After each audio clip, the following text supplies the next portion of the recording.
Israel ataca Gaza, convoca número inédito de reservistas e orienta palestinos a saírem de casa. O país está oficialmente em guerra contra grupo extremista Hamas.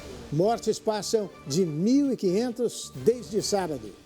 Premier israelense Benjamin Netanyahu diz que retaliação mudará o Oriente Médio. O Brasil News, da Rede Brasil, está começando.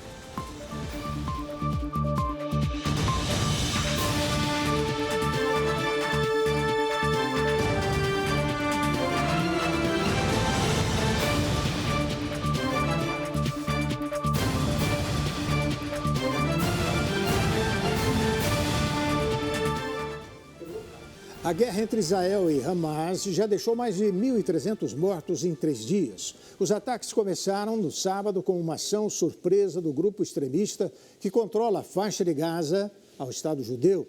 O exército israelense informou hoje ter retomado o controle de localidades no sul do país.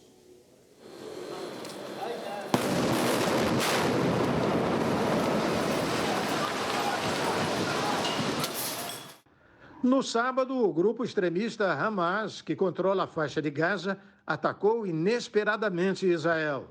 Digo que foi muito assustador. Na verdade, foi a noite mais assustadora da minha vida. Estava com alguns turistas europeus nos escondendo embaixo de uma escada quando o míssil caiu. Foi muito difícil. Durante a noite, o grupo militante continuou disparando foguetes da faixa de Gaza em direção ao Estado judeu. Estamos à beira de uma grande vitória e de uma conquista clara na frente de Gaza. O exército israelense respondeu, atacando alvos do Hamas em Gaza a partir do ar e se envolveu em combates em solo israelense, perto do enclave palestino contra milicianos infiltrados por terra, mar e ar. Estamos em guerra. O primeiro-ministro israelense Benjamin Netanyahu declarou guerra ao ordenar uma ampla mobilização dos reservistas. O Hamas sequestrou soldados e civis de Israel.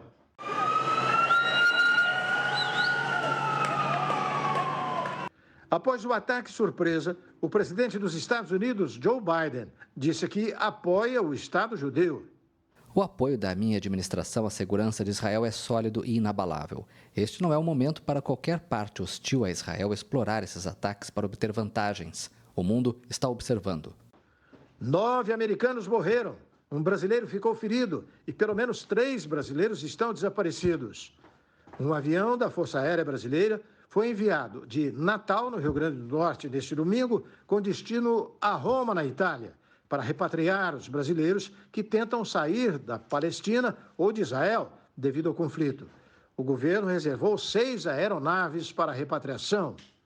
Por hora é isso, nós estamos então com em torno de 6 aeronaves prontas para essa missão, aeronaves com capacidade para 220, 230 passageiros, porque estamos levando também equipes de médicos, psicólogos para cooperar nesse translado.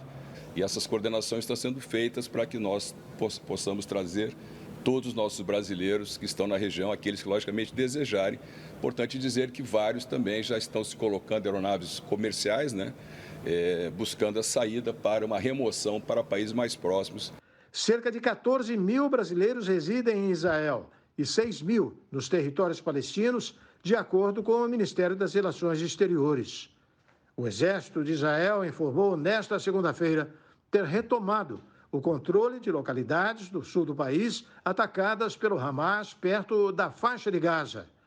Uma escola, administrada pela Agência das Nações Unidas para os Refugiados Palestinos, onde muitas pessoas buscavam abrigo, foi atingida pelos bombardeios. Esta escola foi alvo de ataque direto. Felizmente, nenhuma das 250 pessoas deslocadas que procuravam refúgio ficou ferida. Mas isso realça o perigo do ambiente na agência e até nas escolas-abrigo. Significa que tudo em Gaza está em risco. Não há lugar seguro em Gaza. Civis dos dois lados vivem momentos de terror.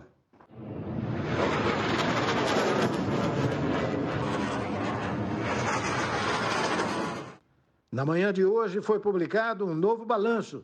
700 israelenses morreram e mais de 2.100 ficaram feridos.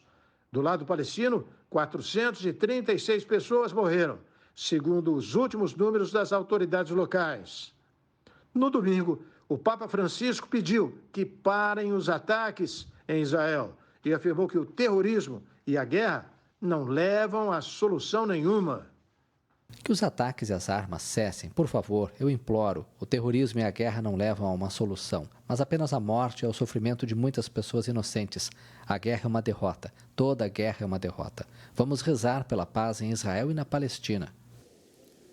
O comentarista Ney Gonçalves Dias analisa o confronto entre Israel e o Hamas. Para ele, o primeiro-ministro israelense Benjamin Netanyahu enfraqueceu e dividiu o país. Netanyahu determinou no fim de semana 100 mil militares na faixa de Gaza. E hoje, segunda-feira, ele quis ter convocado 300 mil pessoas que estão a serviço do exército, que não estão necessariamente na ativa, mas que estejam preparadas para combater o Hamas na faixa de Gaza. O jornal Wall Street Journal disse que na semana passada o Irã, o Hezbollah, que fica no Líbano, e o Hamas da faixa de Gaza se reuniram no sul do Líbano e o Irã teria dado o sinal verde para que o ataque fosse realizado.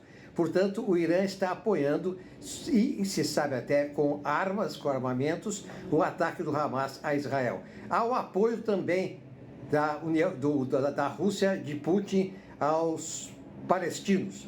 Pois bem, isso e ao apoio dos Estados Unidos e do Ocidente a Israel. O principal jornal de Israel diz que o culpado de tudo isso é o premier Netanyahu. Por quê? Porque com essa história dele interferir no Supremo Tribunal Federal, do Supremo de Justiça de Israel, para evitar o andamento de 3 processos por corrupção que ele tem lá, ele acabou dividindo o país. O país ficou dividido entre uma parte secular e uma parte conservadora, radical, religiosa. Com as manifestações que todo mundo assistiu. Então, o que aconteceu? Ele dividiu Israel, ele enfraqueceu Israel, ele tornou Israel vulnerável e o Hamas aproveitou. Esta é mais uma grande preocupação humana, geopolítica, que o mundo está enfrentando no século XXI. E está no começo. Esse foi Ney Gonçalves Dias. E a seguir aqui no Brasil News, nós vamos entender as causas e consequências desta guerra entre Israel contra o Hamas, entre Israel e o Hamas. Numa entrevista com Alexandre Pires, professor, doutor em Relações Internacionais do IBMEC de São Paulo. O Brasil News vai voltar daqui a pouquinho. Fique com a gente.